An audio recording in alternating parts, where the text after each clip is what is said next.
Speed time graph या उसे velocity time graph भी हम बोल देते हैं, दोनों एक ही बात है, क्योंकि ग्राफ में डायरेक्शन रिप्रेजेंट नहीं हो सकती।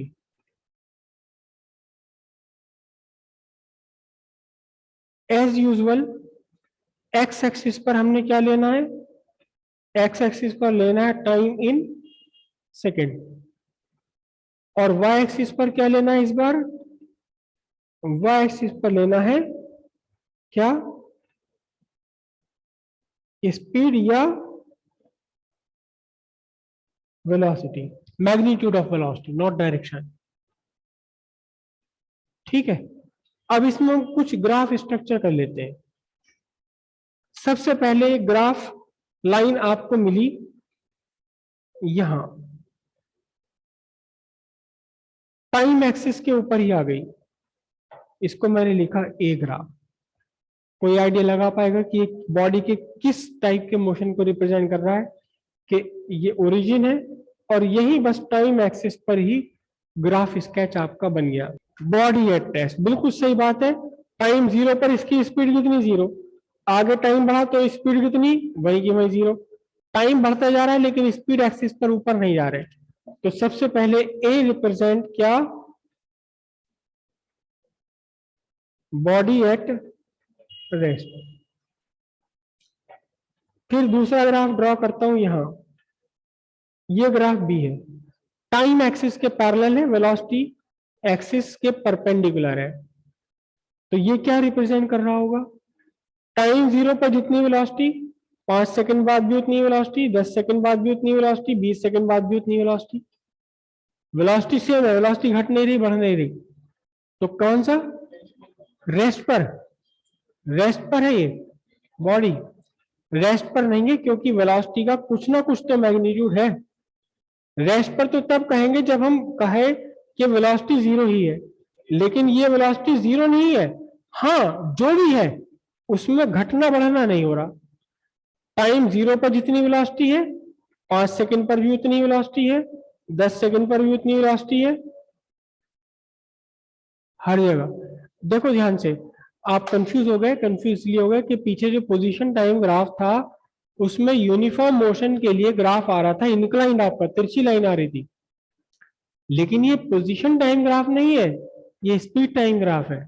जरूरी नहीं है कि अगर पोजीशन टाइम ग्राफ पर कोई इंक्लाइंड है लाइन, तो किसी दूसरे ग्राफ पर भी बॉडी के उसी मोशन को रिप्रेजेंट करने के लिए वो लाइन इंक्लाइंड होगी। अगर आपने एक्स एक्सिस और वाई एक्सिस में से कोई भी एक फ्रेम बदल दिया, कोई भी एक पैरामीटर बदल दिया, तो अब ग्राफ का शेप चेंज हो जाएगा। ठीक है, पहले तो पोजीशन, पोजीशन में अगर टाइम एक्सिस के पैरेलल कोई आती है तो मतलब टाइम बढ़ रहा है, पोजीशन चेंज नहीं हो रही, तो बॉडी रेस्ट पर है।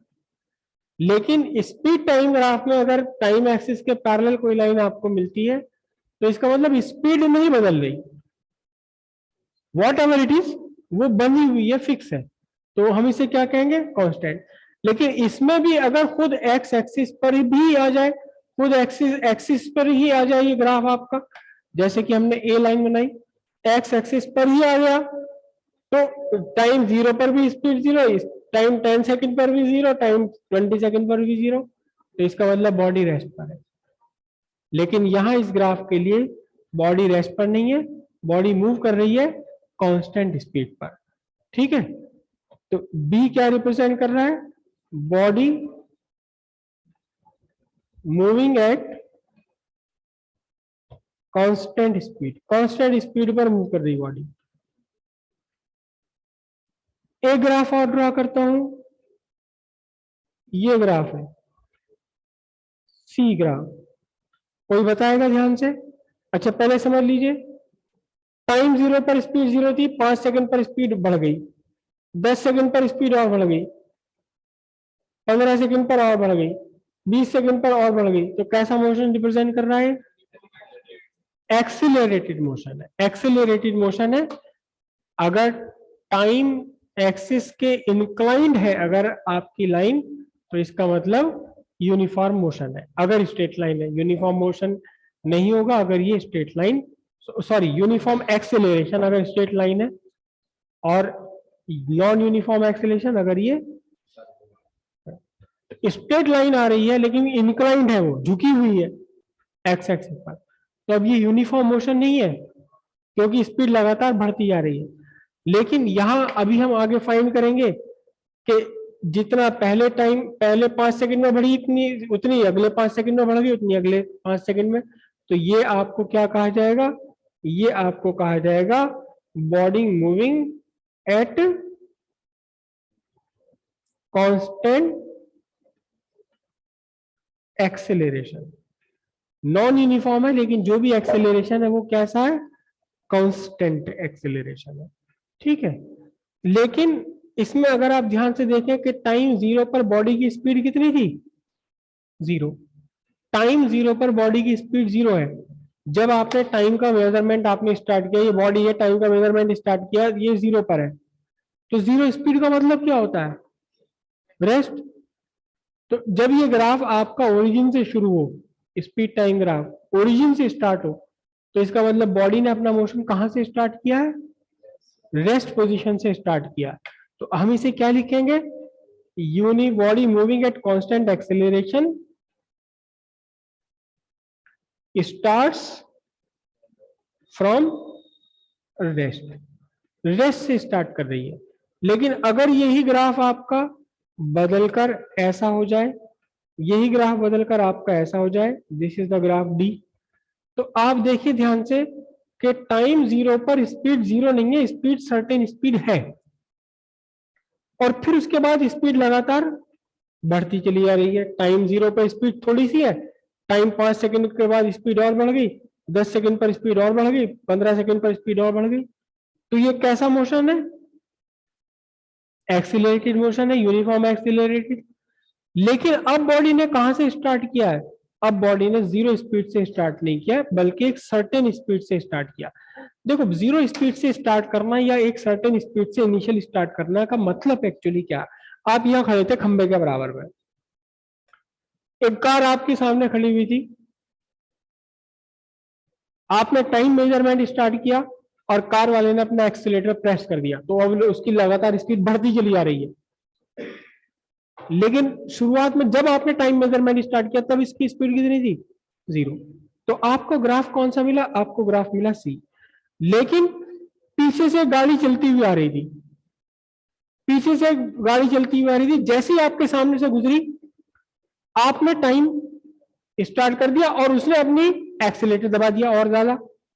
मतलब यहां तक आ रही थी, कुछ सर्टेन स्पीड थी यहां पर उसकी, और यहां से फिर उसकी स्पीड और आगे बढ़ने लगी। तो टाइम 0 पर, टाइम 0 का मतलब वो इंस्टेंट जब आपने अपना ऑब्जर्वेशन स्टार्ट किया। टाइम 0 पर बॉडी की स्पीड 0 नहीं है, लेकिन इससे आगे कांस्टेंट एक्सीलरेशन है। तो डी क्या रिप्रेजेंट करता है? डी रिप्रेजेंट करता है body moving at constant acceleration, लेकिन starts from certain non zero speed. 0 speed से स्टार्ट नहीं किया, 0 से कुछ ऊपर की स्पीड से इसने बॉडी ने मोशन को स्टार्ट किया। क्लियर है बात? अगर आपका ग्राफ बदल जाए थोड़ा सा, और ग्राफ आपका बदल जाए ऐसे, ई ग्राफ लिख रहा हूं मैं, देखिए जरा ध्यान से कि टाइम 0 पर जब आपने स्टार्ट किया ऑब्जर्वेशन, बॉडी की कुछ ना कुछ स्पीड थी, 5 सेकंड बाद स्पीड एक्सिस पर नीचे आ गया, 10 सेकंड के बाद स्पीड एक्सिस पर और नीचे आ गए, एक सर्टेन टाइम पर पहुंचकर तो बॉडी रुक गई। अच्छा, ये बॉडी का motion towards the body, towards the origin है, अवे फ्रॉम ओरिजिन है? नहीं, टुवर्ड्स द ओरिजिन नहीं है, अब भी अवे फ्रॉम द ओरिजिन है। ये पोजीशन टाइम ग्राफ नहीं है, स्पीड टाइम ग्राफ है। लेकिन इसमें क्या है कि आपकी स्पीड लगातार, बॉडी की स्पीड घटती चली जा रही है और एक सर्टेन टाइम पर पहुंचकर वो रुक गया। ये कैसे है? ये कैसे है कि आपके सामने से कार गुजरी, आप जैसे आपके सामने पीछे चलती हुई आ रही थी, पीछे चलते हुए आ रही थी, जैसे आपके सामने आई आपने अपनी स्टॉप वॉच चला दी, और अब जैसे आपने अपनी स्टॉप वॉच चलाई, आपने इशारा कर दिया, ड्राइवर ने एक्सीलरेटर छोड़ दिया बिल्कुल। ब्रेक लगाने शुरू कर दिए, तो आगे चल रही है लेकिन अब उसकी स्पीड लगातार घटती जा रही है और एक सर्टेन टाइम पर पहुंचकर क्या हुआ, जीरो हो गई, रुक गई। बात समझ आई? चल रही है अभी अवे फ्रॉम ओरिजिन। हाँ, अगर ये निगेटिव एक्स एक्सिस पर आ जाए ग्राफ आपका यहाँ, तब आ जाएगी अपोजिट डायरेक्शन में टुवर्ड्स ओरिजिन, तब आएगी जब आपका ये ग्राफ कहाँ पहुंचे, निगेटिव है, पोजिशन निगेटिव में, स्पीड निगेटिव में चली है, अपोजिट डायरेक्शन में जाए। तो यहाँ ई क्या रिप्रेजेंट करता है, ई रिप्रेजेंट करता है क्या, ई किसे रिप्रेजेंट करता है, ई रिप्रेजेंट करता है body moving with constant retardation, constant retardation से। लेकिन कहां से स्टार्ट हो रही है, starts from certain non zero speed. लेकिन एक खास बात और है कि किसी टाइम पर पहुंचकर इसकी स्पीड कितनी हो गई, तो मतलब कौन सी पोजीशन आ गई अब इसकी, ये रेस्ट पर आ गई, ठीक है, and comes to rest at certain time. Certain time पर पहुंचकर क्या हो गई, ये रेस्ट पर आ गई, ठीक है। इसके अगेंस्ट अगर आपका ग्राफ ऐसा हो जाए, एक ही ग्राफ बनाऊंगा, ज्यादा नहीं बनाऊंगा मैं, स्पीड बढ़ गई है लेकिन पहले इंटरवल में कम बढ़ी, अगले इंटरवल ऑफ टाइम में ज्यादा बढ़ी, फिर उतने ही पहले 5 सेकंड में कम बढ़ी, अगले 5 सेकंड में ज्यादा बढ़ गई, अगले 5 सेकंड में और ज्यादा बढ़ गई। तो ये भी एक्सीलरेटेड मोशन ही है, A B C D E, इसको मैं क्या लिखूंगा, एफ। ई कौन सा वाला है आपका, ई ये वाला ग्राफ है ई। तो एफ क्या रिप्रेजेंट कर रहा है, एफ आपको रिप्रेजेंट करता है, हालांकि इस पर बेस्ड क्वेश्चन आपके नहीं आएंगे, इस पर बेस्ड नहीं आएंगे क्योंकि यहाँ एक्सेलरेशन भी बदल रहा है। देखिए इस स्ट्रेट लाइन पर क्या बदल रहा है, स्पीड बदल रही, मतलब एक्सेलरेशन है। यहाँ एक्सेलरेशन भी बदल रहा है, स्पीड का बदलना भी कांस्टेंट नहीं है, समझना फर्क को। जो ग्राफ आपने सी बनाया है, ये ग्रीन वाला सी, इसमें स्पीड बदल रही है लेकिन स्पीड का बदलना कांस्टेंट है।